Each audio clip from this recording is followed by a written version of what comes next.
Hello everyone, आज सुद्धा मी random trade नाही घेतला. प्रॉपर सेटअप तयार होण्याची पेशंटली वाट बघितली आणि त्यातून एक डिसिप्लिन प्रॉफिट बुक केला. ट्रेड मागचं कम्प्लीट लॉजिक आणि मी वापरलेली स्ट्रॅटेजी तुमच्यासोबत शेअर करणार आहे. ट्रेडिंग व्ह्यूच्या माध्यमातून हा पूर्ण सेटअप एक्सप्लेन करणार आहे, त्यामुळे तुम्हाला एंट्री, स्टॉप लॉस आणि एक्झिट या मागचं रिझनिंग अगदी क्लिअरली समजेल. विशेषतः बिगिनर्ससाठी हा ब्रेकडाऊन खूप युजफुल ठरेल, कारण रिअल ट्रेडिंगमध्ये योग्य एंट्री, डिसिप्लिन एक्झिट कसं घ्यायचं याची प्रॅक्टिकल आयडिया यातून तुम्हाला मिळणार आहे. सो व्हिडिओ शेवटपर्यंत नक्की पहा. Hello and welcome to my channel investment in knowledge. आपल्या पर्सनल आणि प्रोफेशनल ग्रोथसाठी नॉलेजमध्ये इन्व्हेस्ट करणं is the best option. So let's start with the knowledgeable video. Trading सुरू करण्यापूर्वी मी नेहमीप्रमाणे प्रिव्हियस डे हाय आणि लो मार्क करून घेतले. त्यानंतर 1 आवर आणि डेली चार्टचे पायवॉट पॉइंट्स मार्क केले, कारण इंट्राडे ट्रेडिंगमध्ये हे लेव्हल्स खूप इम्पॉर्टंट रोल प्ले करतात. आजचा आपला ट्रेड होता निफ्टी फ्युचर्समध्ये. मी मुख्यतः 15 मिनिट आणि 5 मिनिट टाइम फ्रेम वापरलेला आहे.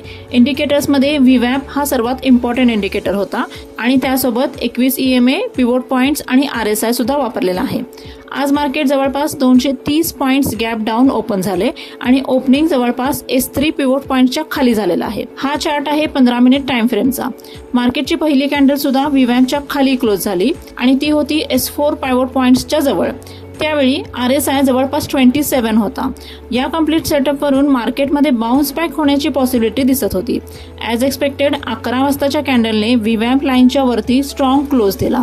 त्या कॅन्डलचा हाय आणि लो मार्क करून घेतला.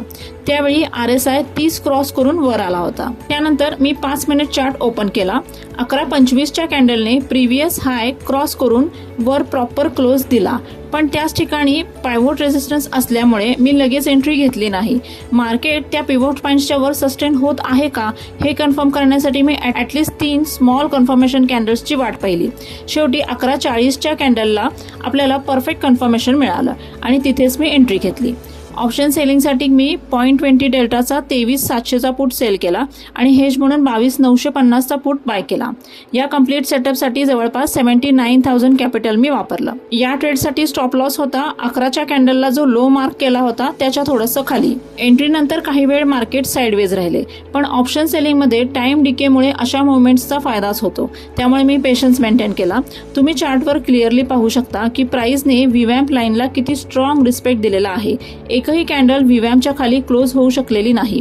यावरून तुम्हाला समजले असेल की व्हीवॅप हा इंट्राडे ट्रेडिंगसाठी किती पॉवरफुल इंडिकेटर आहे. त्यानंतर 13:35च्या आसपास मार्केटने पुन्हा बाउन्स घेतला आणि प्रिव्हियस हाय क्रॉस करून वरती मूव्ह घेतला. यावेळी S3 पिवोट पॉइंट अगदी जवळ होता. मार्केटची व्हॉलॅटिलिटी पण वाढत होती, त्यामुळे अननेसेसरी ग्रीड न करता मी तिथेच प्रॉफिट बुक केला. या कम्प्लीट ट्रेडमधून मला ₹744 प्रॉफिट झाला. अशा प्रकारे आजचा ट्रेड सुद्धा डिसिप्लिन एक्झिक्युशन, प्रॉपर सेटअपमुळे सक्सेसफुली प्रॉफिटमध्ये क्लोज झाला. तर हा होता आजच्या ट्रेडचा कम्प्लीट ब्रेकडाऊन. जर या स्ट्रॅटेजी आणि सेटअप बद्दल काहीही प्रश्न असतील तर तुम्ही मला कमेंटमध्ये नक्की विचारू शकता. व्हिडिओ युजफुल वाटला असेल तर लाईक करा आणि चॅनलला सबस्क्राईब करायला विसरू नका. Thank you for watching. Happy trading and stay discipline.